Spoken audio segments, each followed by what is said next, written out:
Good evening, everyone, and thank you for joining us. Child care costs in Lincoln are going up substantially. Today, different organizations gathered together to look for solutions to the child care crisis here in Lincoln. Channel 8's Veronica Barreto joins us now live here in the studio with more on this story. Veronica. Cost of living keeps going up, and now families in Lincoln have one more thing to deal with: finding affordable child care.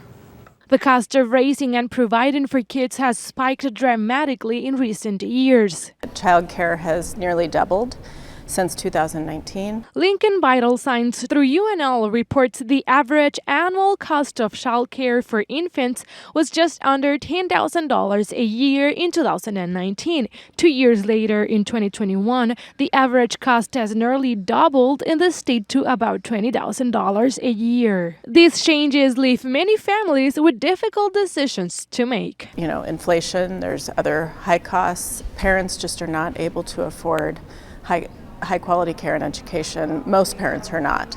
The report says even the cheapest childcare option is almost enough to cover a student's tuition and fees at UNL, which are around $9,000 a year. On Tuesday, early childhood advocates, city officials, childcare providers, teachers, and community members gathered to address Lincoln's childcare crisis, which includes affordability, accessibility, and workforce challenges. Brandt says Lincoln Littles conducted a survey back in May. She said many childcare providers said they struggle with filling up open positions. You can make more money doing almost anything other than taking care of our children. Another childcare center owner says the increase in prices is linked to the state's workforce. We've had to increase teacher wages up to 25 to 30% to remain competitive with the unemployment market. Childcare advocates say not having external funding other than parents makes things more difficult.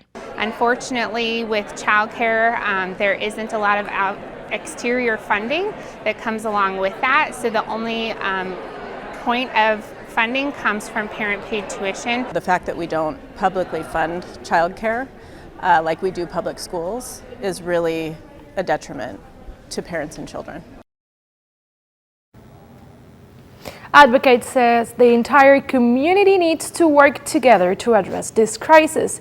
They say there needs to be more partnerships and collaborations between the private and public sector in our community. Thank you, Veronica.